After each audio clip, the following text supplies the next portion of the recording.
Thank you, Dr. Karani. So welcome to our annual review, and the meeting this year was in Seattle, which was a great place to have a meeting. And I want to thank the Department of Medical Education for sponsoring us all to go. None of us have any disclosures. How do you solve a problem like the MSPE? So I went to a session about the MSPE, specifically the MSPE task force from the AAMC released the recommendations about a month before the meeting, and this session was to discuss those recommendations and to have a forum for concerned folks from other medical schools to talk about the recommendations. So I think most of you in the room know what the MSPE is. It used to be called the Dean's Letter, and it's a standardized comparative performance document that all med schools issue for their students when they apply to residencies. And it's released on October 1st, and it's supposed to represent a student's list of accomplishments throughout medical school and to provide some sort of comparative data so that a program director can quickly look at this document and get a sense of how the student did in medical school. In 2002 was the last time the AAMC issued some recommendations about how it should be formatted and what standards schools should adhere to.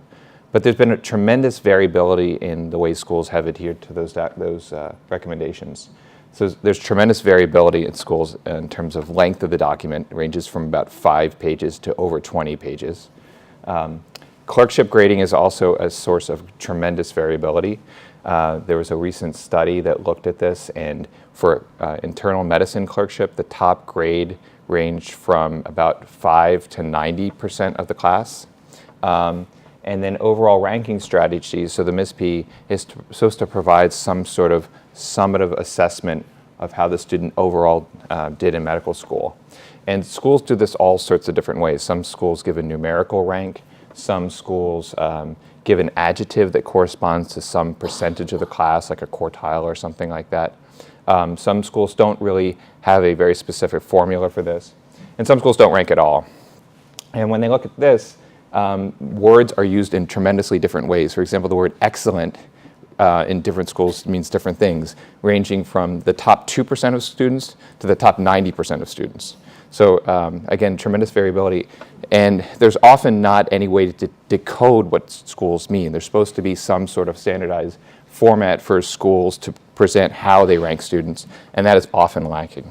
So as you can imagine, this really impacts the usefulness of this document, and that program directors will then look at other sources of data to create some sort of cutoff for interviewing applicants or for ranking applicants.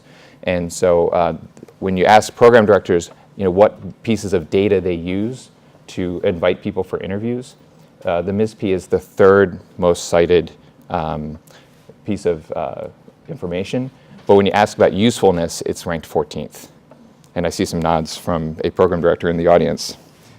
So the AAMC knew this is a big problem, and they appointed a task force 2 years ago to look at this and make recommendations. At last year's AAMC meeting, they did a lot of data gathering in some town halls, and then, like I said, they presented their recommendations about a month before this meeting, and this was a forum to discuss it. And it was moderated by Lee Jones, who is the Associate Dean for Student Affairs at UCSF.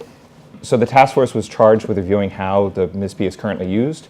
They were charged with looking at research on standardized and competency-based assessments, and they got feedback from many stakeholders, program directors, student affairs, deans, and students. And they created recommendations to maximize the utility of the MSPE, enhance standardization and transparency, and reduce redundancy with other parts of the application, and to promote the holistic review of applicants, which I think has been done very well in terms of accepting students to medical schools, and is less well done with admitting residents and interns to programs. So the new recommendations included the following: so that the information should be standardized across schools, clear, concise, and presented in a way that allows information to be easily located. And again, thinking of from the program director's perspective, how many applications they get for a single spot, they have to review a tremendous amount of data. So having it in easily located areas where they can consistently find it between schools is important. They recommended that the 6 core ACGME competencies should be highlighted when possible. Again, looking from the program director's point of view, where they're very adept at using the ACGME competencies, but not many schools use these. Details on professionalism deficiencies should be included in the MSPE. Again, tremendous variability among schools in terms of students who have struggled in some way, professional or academic. In fact, there was one analysis of MSPEs that found that only 50% of schools even mentioned data on students who had to repeat an entire year of school. So that should be more standardized in terms of what threshold things should be reported. There should be information providing a holistic understanding of applicants that should be very easily located and read. And that's what the noteworthy characteristics is about, and I'll talk more about that in a second. There should be comparative data in the body of the MSPE. So in the past where there was comparative data, if there was any comparative data, a lot of it was buried in an appendix. So program directors used to have to scroll between pages 3 and page 14 of the MSPE to really understand the context. So they are saying put it all in one area. Include information on how final grades and comparative data are derived. And they wanted to eliminate the final adjective or overall rating if a school-wide comparison is not provided. What they mean here is that some schools, about 25% of schools, explicitly say, we do not rank students. But when you look at their final paragraph, they'll say this student is an excellent candidate for your residency program. And so there is some sort of like secret code word. So they're saying if you don't rank students, don't include a code word. So they recommend that the MSPE be no longer than 5 pages. Ours typically is in the 10 to 12 range. And it should have 6 core areas: identifying information, noteworthy characteristics, academic history, that means when did the student start, when did they expected to graduate, did they have any dual degree programs, etc. Academic progress, which is a narrative of how they did in their clerkships and courses if available. The summary, like I talked about, and the medical school information that gives some details about the curriculum. So like I said, they recommend something called a noteworthy characteristics. Schools do this in all sorts of ways currently. Some write this as a paragraph or a page, some sort of narrative of how the student is doing. So to really find out something unique about the student, you have to really look through this information. It can be very time consuming. So they wanted to standardize this and make it very succinct. So they wanted schools to highlight the most significant accomplishments by using bullet points. So 3 bullet points, 1 to 2 sentences each. So really just highlights, kind of headlines of how the student has distinguished themselves. And conversely, if there's any context that's important to understand, if a student has struggled and there's some context around that, that's where you would put this. For example, if a student dealt with a significant illness or a family situation, that in conversation with a student, that's where you would put this, and that's where program directors should look for this kind of holistic information. It created a heated discussion. One proposal that went out there from the task force is that the MSPE, to further standardize it, may become a series of fields on the ARIS application that the school just uploads straight into ARIS. The committee was really starting to backpedal on its ACGME recommendations because a lot of schools don't do that. There was a lot of discussion about what's the threshold for professionalism concerns. Is it any time somebody's gone to the professionalism committee or promotions committee, or is it only when the school has officially given some sort of disciplinary action? The MSPE is really meant to be a letter of evaluation, not a letter of recommendation, but there's a lot of concerns from student affairs deans about how do we really advocate for students using this document, and how do we address the wide variability in grading, which these recommendations did not really tackle. So in conclusions, the MSPE recommendations have the potential to really shorten the MSPE, make at least the fields more standardized so program directors can easily access this information. And now there's a designated place that can help in a holistic review, which is really sorely lacking for residency applications. And for those of you who are interested, the full recommendations, it's a pretty brief document with some examples, can be located at this website. All right, I'm going to turn it over to Dr. Parkes, I believe. All right. So I actually think I talk a little bit about MSPEs too. So I went to a session that was sort of short snippets. I think each presenter had like 10 minutes or 12 minutes or something to talk about something going on at their school around broadening diversity and around bias. And so these, I think there were like 5 different ones presented, and this is 2 of them, which I thought had some big relevance to admissions, both admissions to med school and then admissions from our medical students out to residency. So this was the first one, and the gentleman from Canada called it Bringing Sexy in the Effect of Gender and Perceived Attractiveness on Hypothetical Admissions Decisions. So both of these projects or talks that I'm going to tell you about have to do with basically gender bias. So in this research, what they did was that they made 8 profiles, right, for prospective applicants to medical school. And the 8 profiles were each attached to a face portrait, right? So they had 4 female and 4 male profiles of applicants to medical school.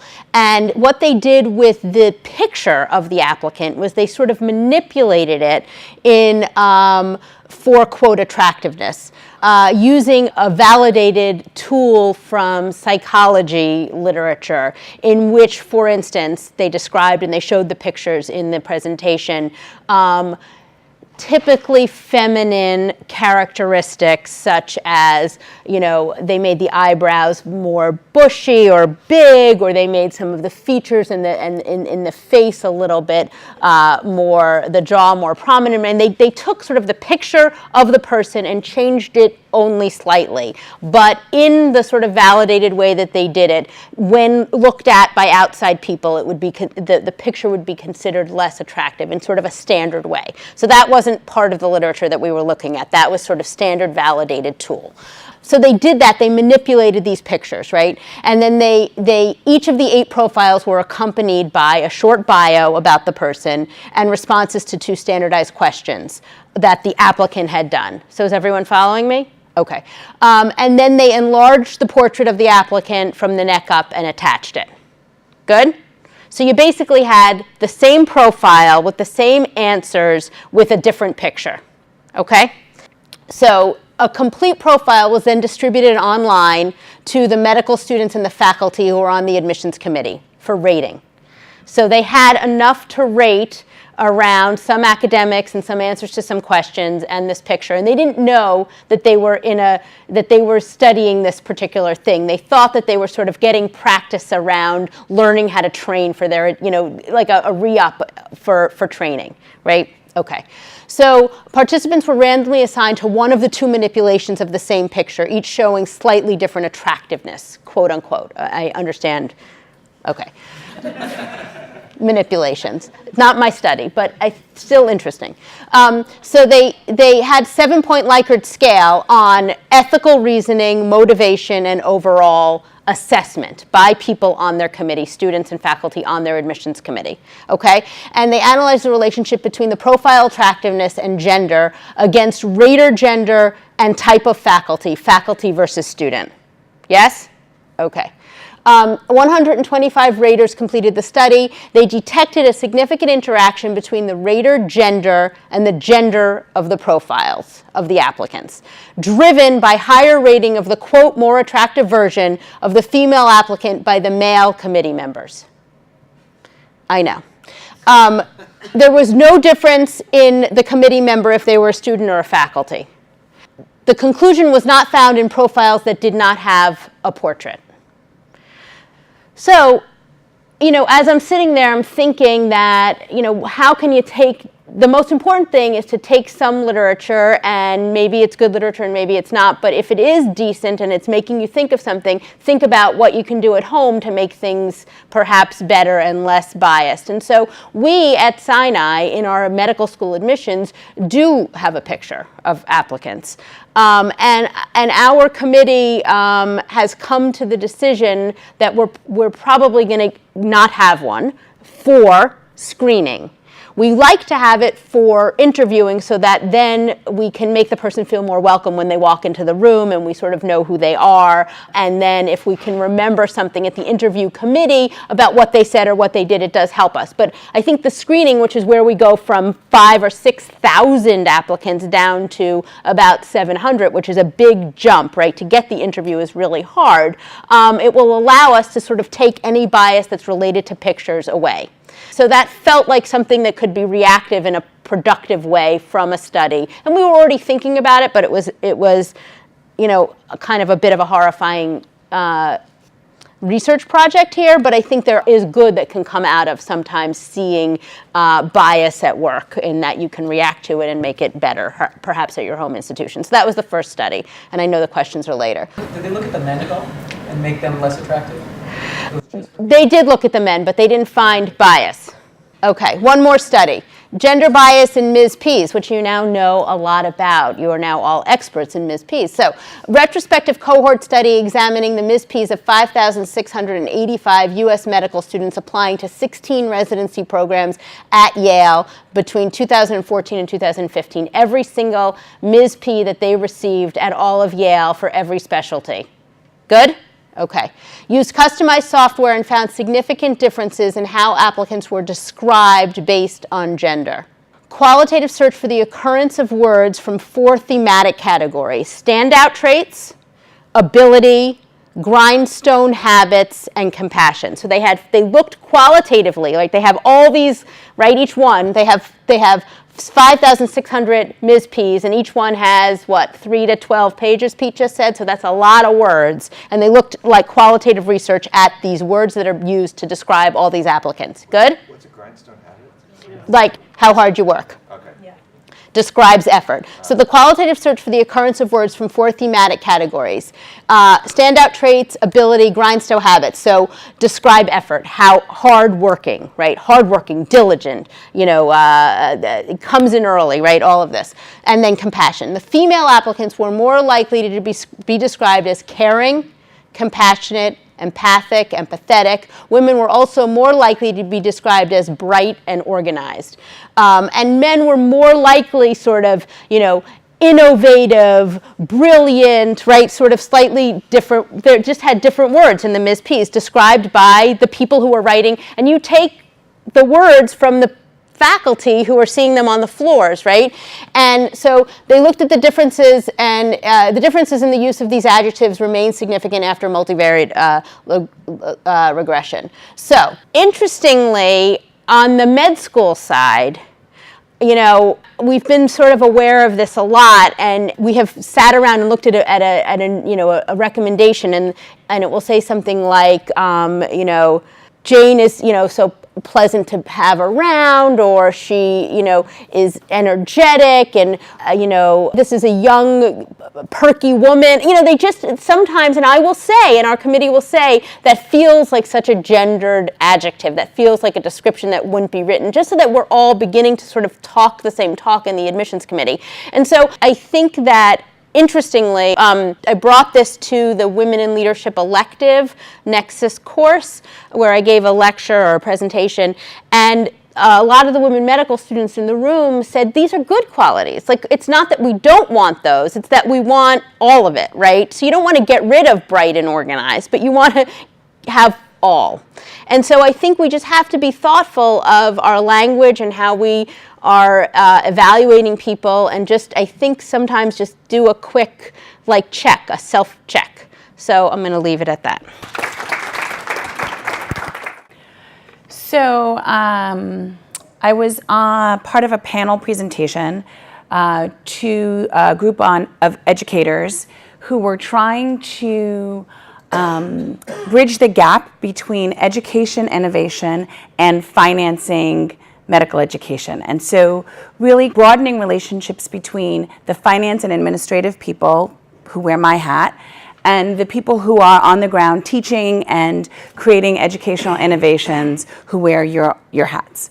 And really understanding the different considerations that the finance and administrative people have when assessing whether or not there is funding or available funding, or whether or not we should fund programs or innovations internally or solicit external funding.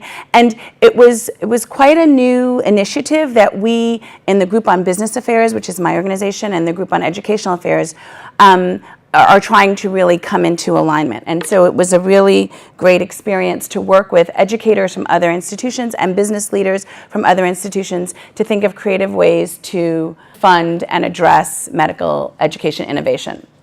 So the aligning of our incentives. Medical schools across the country are responding to calls for curricular innovation.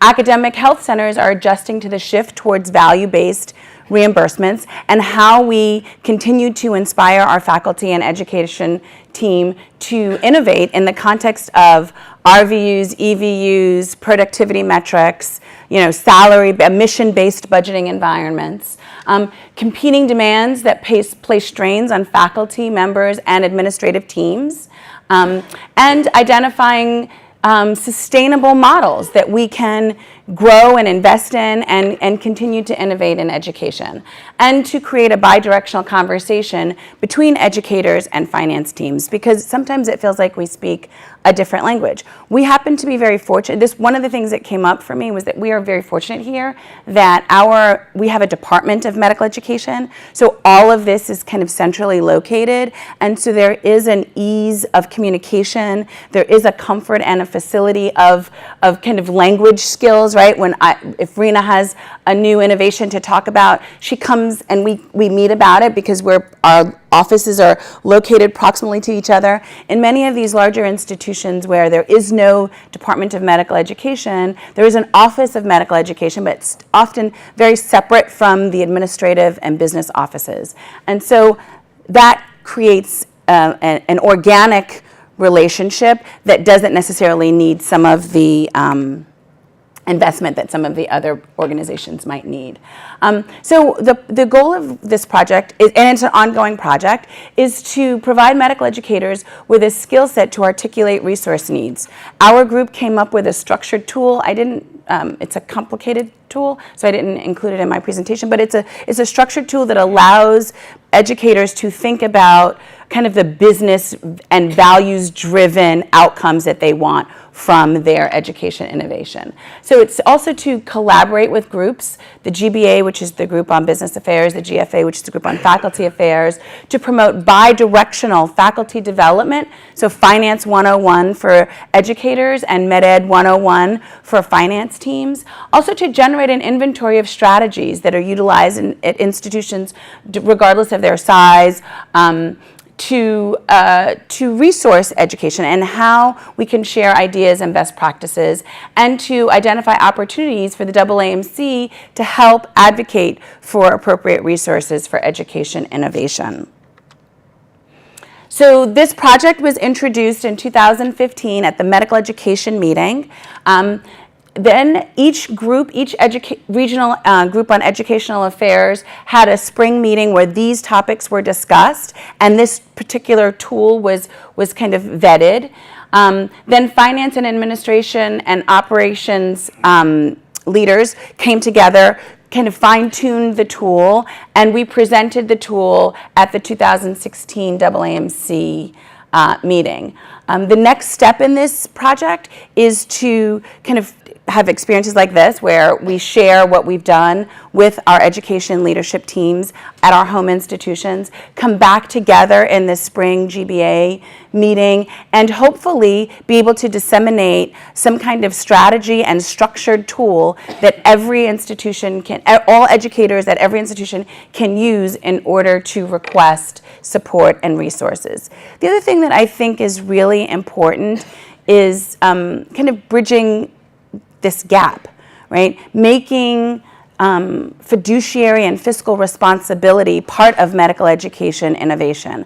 I know oftentimes it feels like a burden to the educators and to the education environment, and hopefully having these kinds of dialogues and creating this tool and allowing folks like me to present to folks like you will allow us to start to flesh out the barriers to successful innovation, to funding, to really become more creative, to really buy into, from our end, the need, the academic and educational need, and on my end, the fiscal constraints that we live in this academic environment.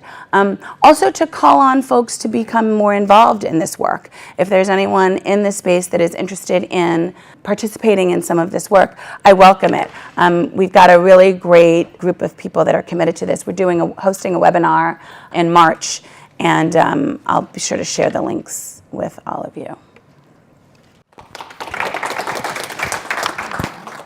Hi, everyone. So I'm going to use the opioid crisis in the U.S. as a way to talk about the social accountability of medical education.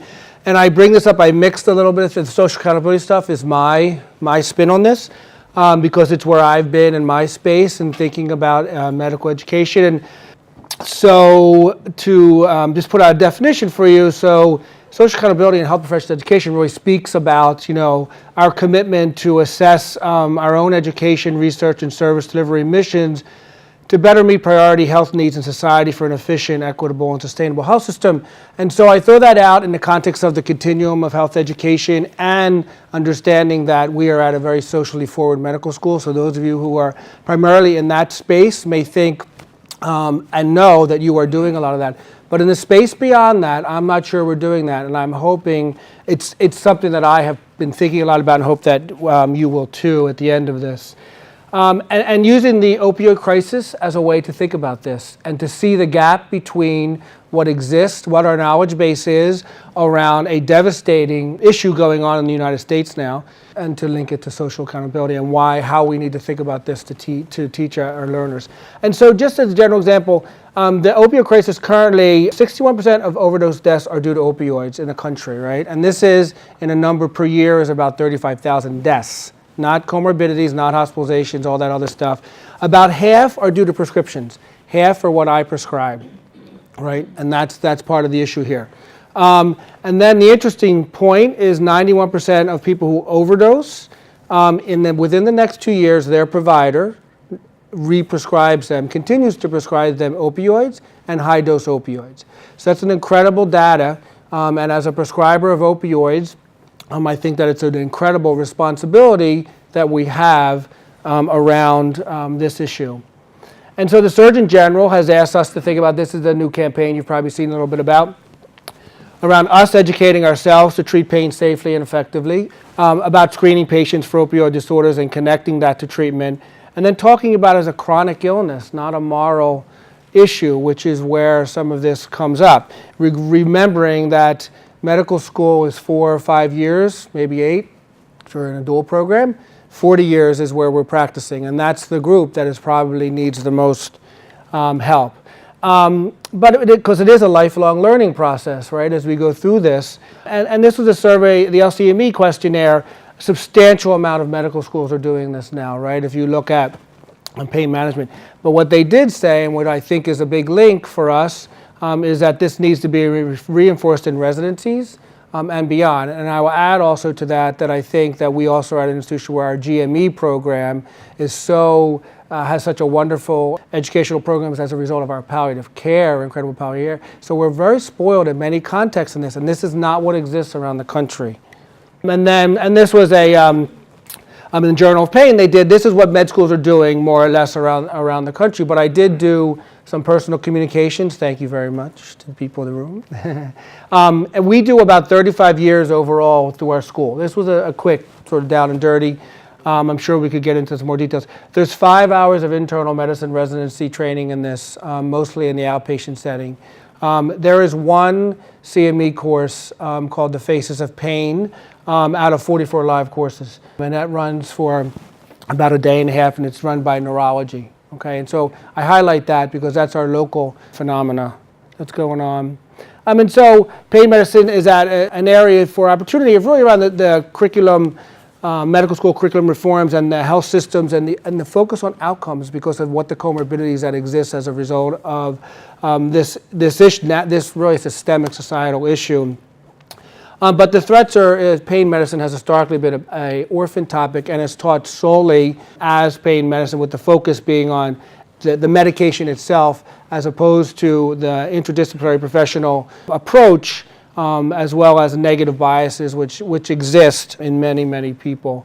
And so what the suggestion from this group, and this was a multiple group presentation, I sort of put it all together for us, is really around thinking about the main thing that they sort of highlighted is that it is becoming evident that pain education is an interprofessional, multidisciplinary approach, and that there is really not enough going on beyond the medical school level, and that is where the issue of the gap that exists between what our patients need and what we as providers are doing, and then how that extends into clinical care, and really getting this into research protocols that look at and compare these kind of issues. And so this is what was the outcome of what they had as their panel, multiple discussions and panel.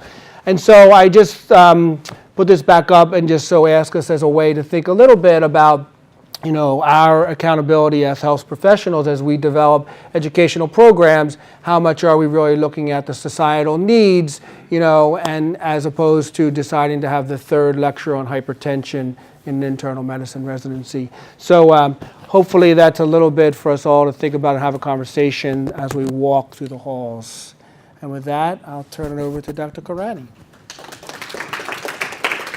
I'm going to walk us through a session I went to by the Medical Education Scholarship Research and Evaluation section. And this section, the MESRE section, has been kind of focused a lot on what's happening in the faculty, workplace, and space in terms of advancement, promotion, retention. And they have acknowledged that we in medicine have a bit of a crisis going on in terms of academic physicians choosing to stop practice, to stop working in the field. There's a significant loss that academic medical centers are seeing in terms of faculty, and a large cohort subsection of that happen to be educators. And it has led this section to really think a lot about what we can do to improve that. And one of the pieces of questions that they had asked a lot of the stakeholders was in the area of mentorship.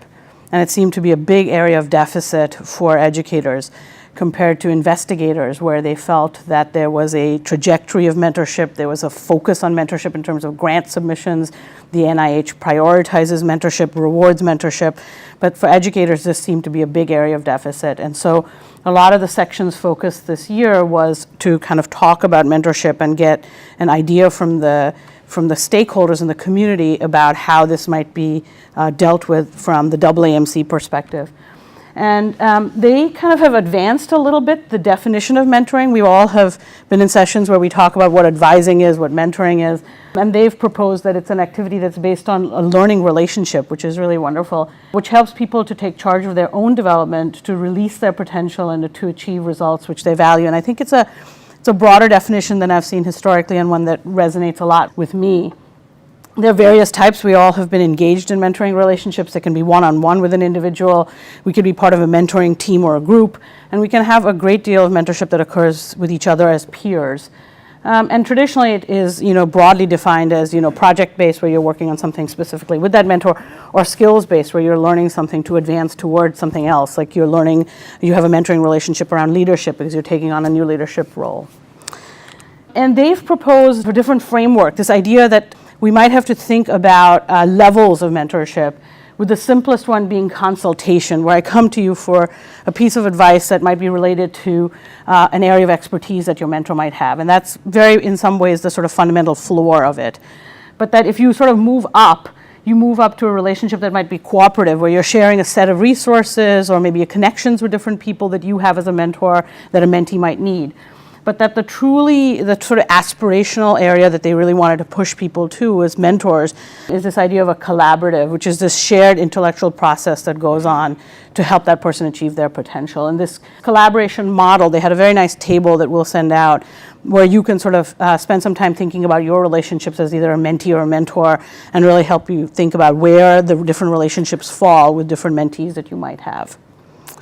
And they talked about factors and challenges. This is not something I think that's new to us all, but that what was really kind of compelling was this idea that we think it's all about the task that you're doing with your mentee. Let's say they're doing a project with you or writing a paper with you, and we think it's all about that task that really defines and sort of comes together. But actually, it's the group process and your leadership variables that are much more predictive of the success of that relationship than what exactly the task at hand is that you're engaged with that mentee.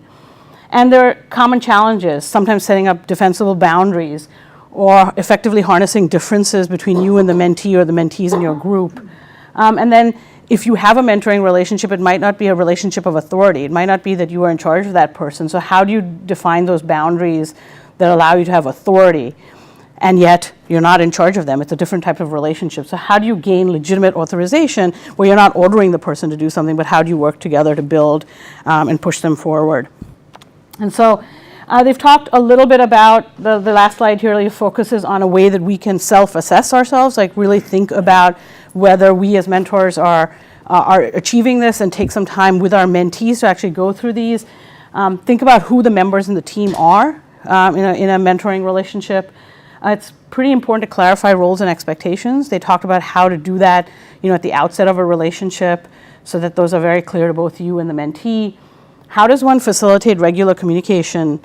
Dr. Scott Friedman here talks a lot about how one of his drivers for as being a mentor is to be responsive to the point where he responds within 24 hours to his mentees. Now, we might not all be able to achieve that, but how does one facilitate that? How do you reach out to a mentee in such a way that they feel like they're connected to you and you're not just waiting for them to finish a task? What are the things that you do in that relationship that help you foster the relationship and build trust? Because it is those variables that are going to define the success as opposed to the task at hand. And then finally, the thing that I think that I took away from this was this idea that it's imperative during the process to not just sort of go through the process, but to take time to pause and really examine the effectiveness. So having a chance to actually debrief with your mentee and ask them what's going well and what they would like to see more of, I think can be a very effective way to work on this. So this is Mesri's first sort of foray into the idea that they're really trying to push us to kind of really, sort of commit to a process of mentoring, to think about the next generation of medical educators. And I'll be happy to share the table with you and also encourage you all to sort of think about how do you build this mentoring collaboration with people you work with. So we have time to take questions from all our speakers. Thank you all for coming. And I will pass the mic to whoever gets the first question. All right, questions. Professor. Do they provide any examples of other fields that do this really well? The question was, do they provide examples of other fields that do the mentoring collaboration well? At this meeting, they didn't. Some of the literature that they have cited talks a lot about certain businesses where mentoring is built into the expectation of people working in that field, and it's actually part of their assessment, so that they're evaluated as managers or leaders based on their mentoring relationships that are not relationships of power. And so I think as medical education, we haven't had that so much yet. Dr. Thomas. So the question is around, did they discuss marijuana as an alternative to pain? It wasn't specifically around that issue. It was around the use of opioids and the catastrophic events that are happening, and how the curriculum and research could delve on that. And they didn't really get into other. But if you look on, you start to search online, and you look at the CDC stuff and all, they do give you not causal effects, but they give percentages of where it exists in terms of all this. Anything else? Good. Other questions? I have a question related to the recruitment bias, the study of photos. I learned something recently that the residence program with pediatrics. So we worked with Eris, and this year it started by screening out, so you couldn't see certain information, which included photos, and then you would release that at your discretion. And it doesn't include that data, like photographs are not included for this reason. So people who participate, it's another matching system. You don't have the option to see. We've always looked at the photos and consciously included, self-identified race, ethnicity. But it's an interesting challenge, and that was, you were grimacing about the study. I'm afraid near the very beginning of the methodology, it seemed. No, I was more. It's not surprising at the time. I guess I was, my grimace. Well, first of all, if you know me, everything that I think comes right through my face. So that's a problem I'm working on. But I was grimacing at the fact that you can manipulate photos and make people more or less attractive. It just felt like a sad statement about society. That's all. But that was my grimace.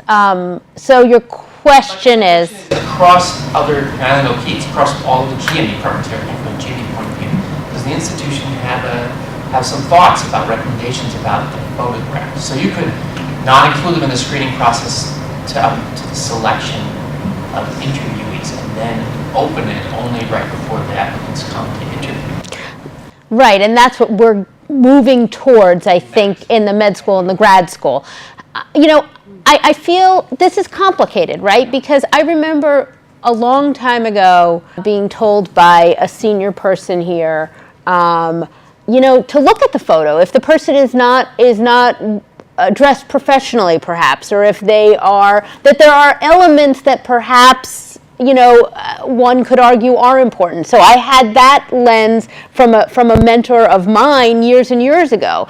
And I think there are moments in time where I think something perhaps in a photo is worthy of a discussion, right? So this year in the med school application pool, I have an applicant who put a picture in with his mother. Okay. I have applicants who put pictures in with all people on a global health trip. Okay, I mean, no judgment, but that's different than sort of just a photo, right? You have photos that are sometimes provocative, perhaps, a little bit, right? So, should we in this world, we're in the business of assessing and evaluating. I mean, that's what we're doing and bringing people in and recruiting. So you have to have different ways of assessing. But on the other hand, if this, there is data that like this one, that shows that it's not necessary, that it can be biased. So I think perhaps the decision that we're going to do in the med school and the grad school, which is almost definite, is trying to do it the best we can for the biggest place where we're assessing, and then allowing us some leeway at the end, in order to make them feel more welcome and stuff. It's kind of a mid-ground one, which sounds like you're moving towards. I guess my question was at the GD level, most programs have the institution thinking about this stuff. Because as far as I know, there's no directive policy. I think we'd have to ask Mike then. I don't think Yeah, we Mike. have not. It's very interesting. I'm not surprised at all. There's a bias towards contracted women from men doing this. It's not surprising. Right. So the concern, though, I have, if you use pictures to determine URM status, that would probably be not very accurate.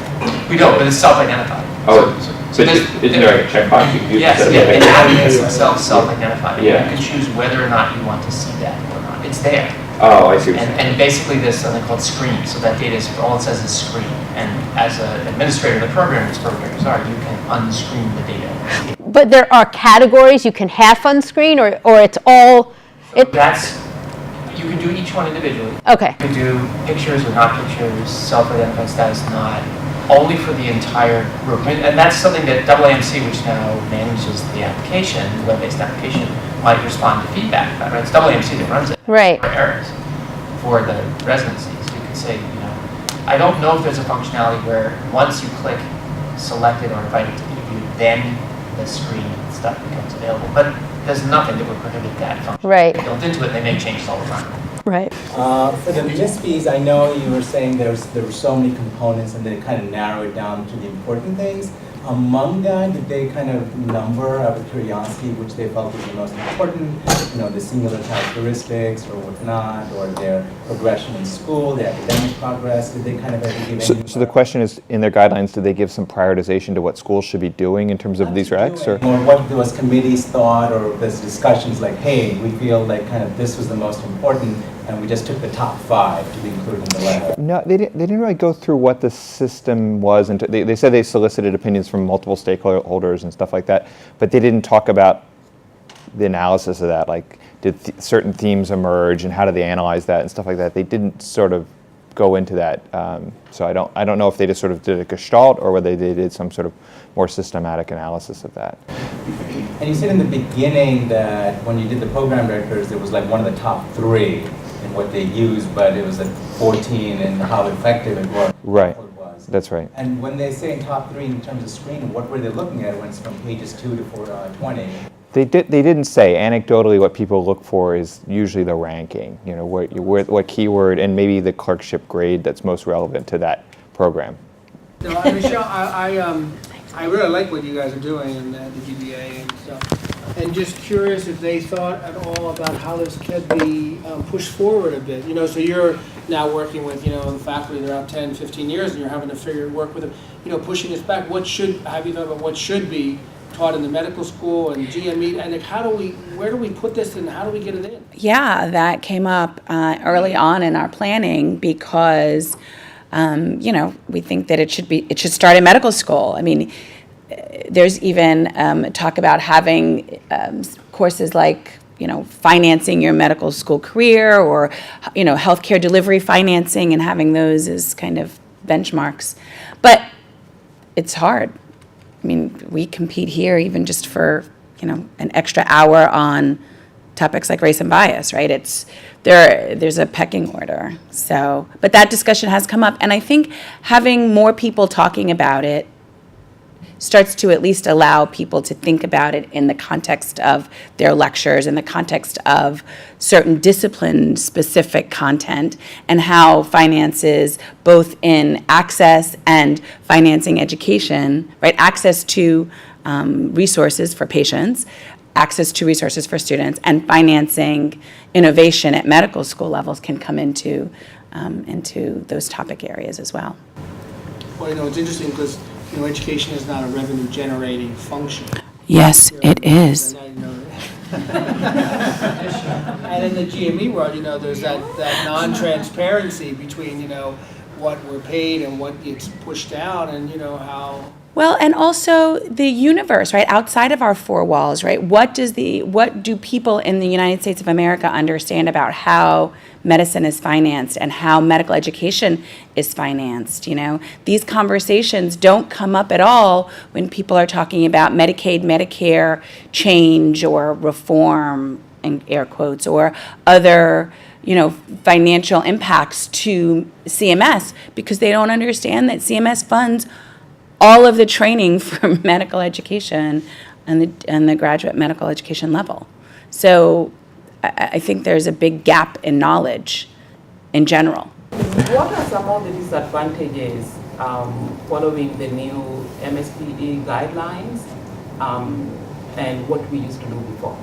So what are some of the disadvantages of going from what we did before to some of the, because some of the advantages are clear, right? That we're more uniform and we're more in line with other folks.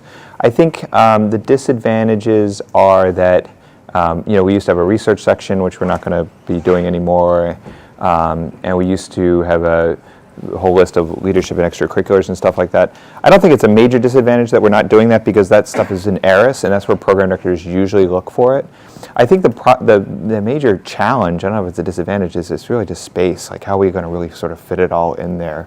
And we're still looking at how much we're going to comply with the guidelines and how much we're going to try to keep our own uniqueness. And there's a balance there. We don't want it so unique that people can't interpret what we're doing, but how do we maintain what we do and find valuable and make a statement, and so that we can most advantage our students. So that's a balance. I think it's going to take some time to figure out.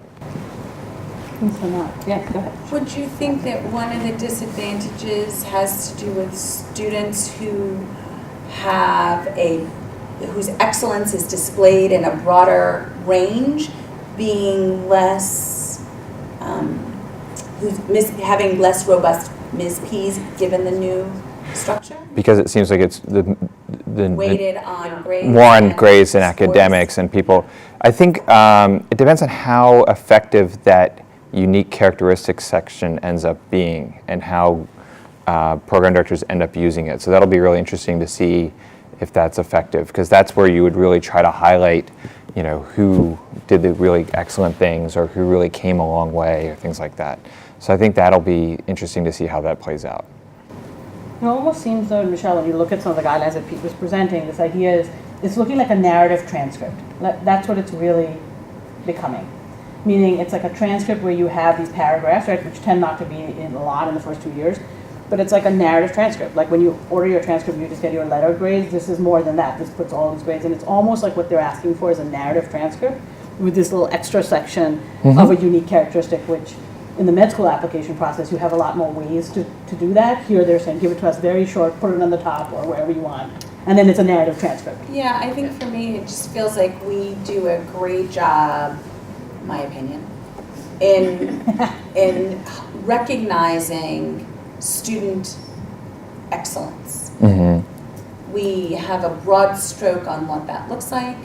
We have a lot of metrics that we value as an institution, or things that we value as an institution that we have metrics to support. Yeah.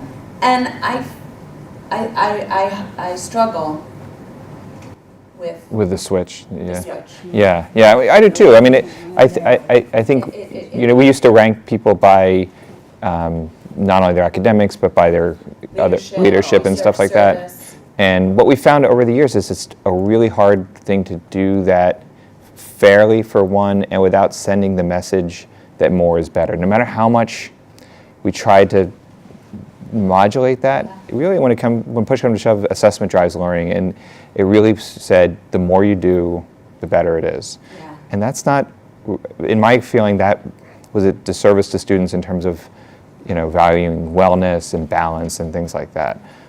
So I think, I was talking to Rob the other day about this. Whenever how you slice this, right? My analogy, if people have heard it before, it's like a sheet that either covers your feet or covers your head. It's just not going to cover your whole body. So either pull it over your head, just maybe what I'm doing, trying to hide, or you pull it over your feet and try to keep your feet warm. It's just not going to do. There's no one size fits all, and you have to make some sort of decision what you're, how you're going to do this and what sacrifices you're going to have to achieve the thing that you want. So I think in the past we valued trying to rank people on these other things, but I think the downside is that it drove students to feel like I have to do and be everything. Thank you all. All right, thanks, everyone.